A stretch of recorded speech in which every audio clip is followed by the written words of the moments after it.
येऊ शकते? गणेश बिडकर. काही प्रॉब्लेम असला तर बिडकर साहेब स्वतः जातीने लक्ष घालतात. भाजपचंच पारडं. गणेश बिडकर म्हणजे कॉल आणि प्रॉब्लेम सॉल्व. प्रत्येक उमेदवार आहेत ना आपापल्या एरियात किंग आहे, त्यामुळे जरा फाईट आमच्या इथे टफ होणार आहे. सध्या तरी कोणाच्याच उत्साहात नाहीये. हाय व्होल्टेज वगैरे काय नाही. लोक आता सगळी शहाणी झाली आहेत. कोणी कोणाला मत देणार आणि कोण येणार, शेवट ज्याचं काम चांगलं असेल शेवटचेच माणूस निवडून येणार. महापालिका निवडणुका येत्या 15 तारखेला पार पडणार आहेत, पण पुणे महापालिका निवडणुकीमध्ये जर आपण एक पाहिला प्रभाग तर प्रभाग क्रमांक 24 हा मोठा हाय व्होल्टेज ड्रामा इथे पाहायला मिळतोय. कारण की अनेक दिवसांपासून आपण बातम्या पाहतोय की प्रभाग क्रमांक 24 मधल्या एका जागेमुळे पुण्यामध्ये भाजप आणि सेना युती तुटली. पण खरंच तसं चित्र आहे का ग्राउंड लेवलवर? इथे कोणाचं पारडं जड आहे?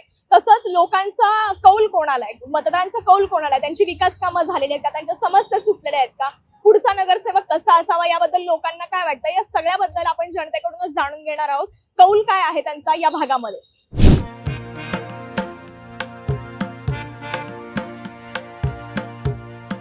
आत्ताचं जर चित्र पाहिलं आपण तर कोणाचं पारडं तुम्हाला जास्त जड वाटतंय? नाही, काय झालंय, हे प्रत्येक उमेदवार आहेत ना आपापल्या एरियात किंग आहे, त्यामुळे जरा फाईट आमच्या इथे टफ होणार आहे. 24 मध्ये टोटू त्याच्याकडे मी बरेच कामं करून घेतली कॉर्पोरेशनची. म्हणजे तो नगरसेवक नसताना त्यांनी केलेली आणि त्या योग्य दाद देतो. आता कसा असावा नगरसेवक, तुम्हाला काय वाटतं की कोण असावा? काय नाही, काम करणारा पाहिजे, दक्ष पाहिजे आणि लोकांच्यात मिक्स होणार पाहिजे. छोटू वडके हा तरुण आहे आणि हा प्रामाणिकपणाने आहे. हा सगळ्यांच्या कामाला कधी अहोरात्र फोन केला येतो. त्याच्या आधी दंगेकर तर एक नंबर आहे आमच्या वार्डामध्ये. त्यांनी कुठलीही गोष्ट अशी आहे की नाही म्हणली नाहीये. सध्या तर इकडं बीजेपीच पारडं जड आहे. का पण असं इथे? कारण की सांगितलं जाते बरेच वेगवेगळी लोक आहेत इथे कामं करणारी. हो, नाही, पण इथं कसं माहिती का, एक तो उच्च शिक्षित लोक, ब्राह्मण वर्ग आणि जे बीजेपीचं कार्य आहे त्याच्यामुळे जास्त लोक बीजेपीचे आहेत. आणि कसं आता एकंदरीत हवाचे ज्याप्रमाणे झाले बीजेपी त्याप्रमाणे होत जाणार आता सगळं बहुत करून. बीजेपी का पाहिजे की हिंदुत्व आणि आपल्या भारत हा पूर्व हिंदुत्ववादी आणि पौराणिक लोक आहेत, त्यामुळे ते टिकून राहिलंच पाहिजे काही झालं तर आपलं हिंदुत्व, आणि त्यासाठी बीजेपी पाहिजे. मला वाटतं खरंच हाय व्होल्टेज आहे स्थानिक पातळीवर? काय नाही असं वाटत नाही. आता सध्या तरी कोणाच्याच उत्साहात नाहीये. हाय व्होल्टेज वगैरे काय नाही. लोक आता सगळी शहाणी झाली आहेत. कोणाला मत द्यायचं ते ठरवून टाकतात. कारण का जेव्हा राज्याचा आणि केंद्राचा प्रश्न येतो त्यावेळेला लोक विचार करतात कसाही उमेदवार असून दे. पण जेव्हा स्थानिक पातळीवर लोकांची स्वतःची कामं असतात कॉर्पोरेशनची वगैरे, तर ते विचार करूनच मत देतात.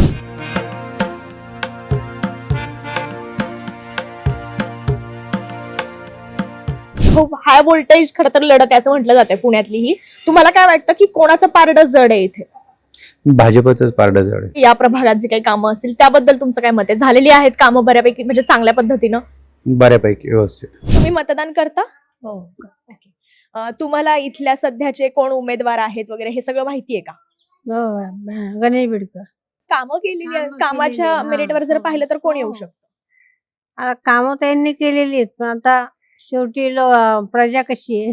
तुम्हाला वाटतं असं की हाय व्होल्टेज आहे? नाही, काय हाय व्होल्टेज नाहीये. वार्ड क्रमांक 24 मध्ये पहिल्यापासून बिडकर साहेबांचा चांगला दबदबा आहे. काही प्रॉब्लेम असला तर बिडकर साहेब स्वतः जातीने लक्ष घालतात आणि ते कार्य पूर्ण करून घेतात.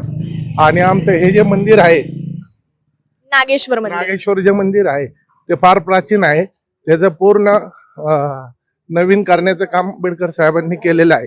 खूप भक्त इथं मानतात आणि त्यांना एक चांगली सोय बिडकर साहेबांनी लावून दिलेली आहे. स्थानिक पातळीवरची काही कामं आहेत सगळं ते बघून कोणाचं पारडं जड आहे किंवा कोण निवडून येऊ शकते? गणेश बिडकर. म्हणजे काय काय विकास कामं केलेली आहेत आता? भरपूर केली. रस्त्याची केली, पाण्याच्या सोयी केल्या, मंदिराची सुधारणा केली, अशा अनेक प्रकारच्या सुधारणा केलेल्या आहेत. तुम्हाला काय वाटतं काका की इथे बिडकर काय येतील? इथं बिडकर आहे ना पहिल्यापासून कार्य चांगलं करत आलेले आणि त्यांची सेवा पण चांगली, त्यामुळे बिडकरच या भागामध्ये लागू शकत. त्यांचं लक्ष चांगलं असतं, पहिल्यापासून लक्ष आहे. म्हणजे निवडणूक यायच्या आधीपासूनच लक्ष त्यांचं आहे, त्यामुळं त्यांची सेवा चांगली आहे. गणेश बेडकर म्हणजे एक कॉल आणि प्रॉब्लेम सॉल्व. पण मतदार म्हणून तुम्हाला काय वाटतं, कोणी तुमची कामं केली आहेत किंवा आपण बेडकर साहेब आमचे म्हणजे आता गेले वर्ष 1.5 वर्ष आले त्यांनी जनसंवाद योजनेतून त्यांनी घरोघरी पोहोचलेले ते घरोघरी पोहोचलेले सहकुटुंब ते आलेले आहेत, भेटीगाठी घेतलेले आहेत आणि विकासाबद्दल बोललेले आहेत, सगळं कामं झालेली आहेत असं नाही म्हणजे कामही झालेली आहेत. विरोधात जे उमेदवार आहेत उभे, तर त्यांच्याबद्दल म्हणजे त्यांनी कामं केलेली आहेत किंवा नाही मी त्याबद्दल म्हटलं ना तसं विरोधक हा विषय हा पक्ष हा विषय आहे ना विरोधक हा आत्ता येतोय पण प्रत्येकाने प्रत्येकाच्या परीने कामं केलेली आहे. आपल्याकडं येणं जाणं भेटीगाठी होणं फोन केला तर काम सॉल्व्ह होणं बिडकर साहेब करतात व्यवस्थित करतात आमचं आम्हाला कुठली अडचण नाही आली आतापर्यंत आमचा अनुभव आहे स्थानिक लेवलला आहे सगळ्यात सुखादुःखात सहभागी असतात सगळ्या गोष्टीला असतात नुसती चर्चा एकट्या मतदाराबद्दल नाही पूर्ण एंटायर फॅमिली बद्दल चौकशी असते जिव्हाळा असतो ती महत्वाची गोष्ट आहे. तुम्हाला काय वाटतं, ज्येष्ठ नागरिक म्हणून तुमच्या काय समस्या आहेत किंवा तुम्हाला काय अपेक्षा आहेत आणि कोण निवडून येऊ शकतो? कोण एवढं येऊ शकत ते काय सांगू शकत नाही. कारण का आता ज्याचं परवा टीव्हीला सांगितलं की ज्याचं पक्षबळ जास्त किंवा ज्याचं मतदान जास्त तोच निवडून येतो. तसं आहेच, पण तुमची कामं तुमच्या भागातली कामं कोणी केलीत हे पण आहे ना महत्वाचं. लोक ते बघून जास्त मतदान देतात. गणेश बेडकर परत दंगेकर हे लोक करतात कामं. आता कोणाचं पारड जड आहे? आता तसं बेडकरच आहे. आता दंगेकर काय केलंय गडी तिकडे नाही का, आता नाही का शिवसेनेवाले बी काय करतात आम्हाला जिकडे जास्त घोगऱ्या तिकडे उदे हा.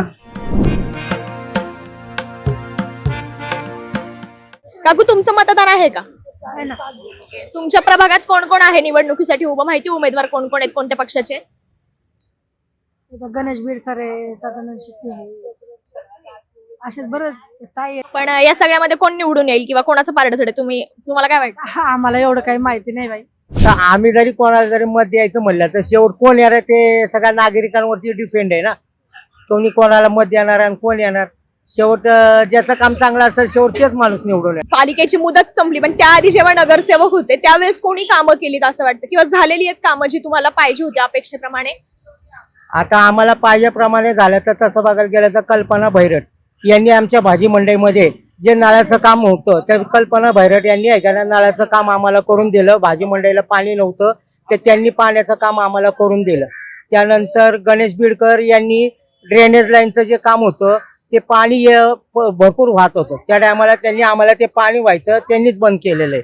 त्यामुळे नागरिकांना येता जाताना घाण पाण्यावर येणं जाणं चालू होतं ते त्यांनी ते ड्रेनेजचं काम करून ते पाणी बंद केलं गणेश बिडकर यांनी. त्यानंतर नळाचं काम केलं कल्पनाताई भैरट यांनी. अशी 2 कामं तर आम्हाला झाली.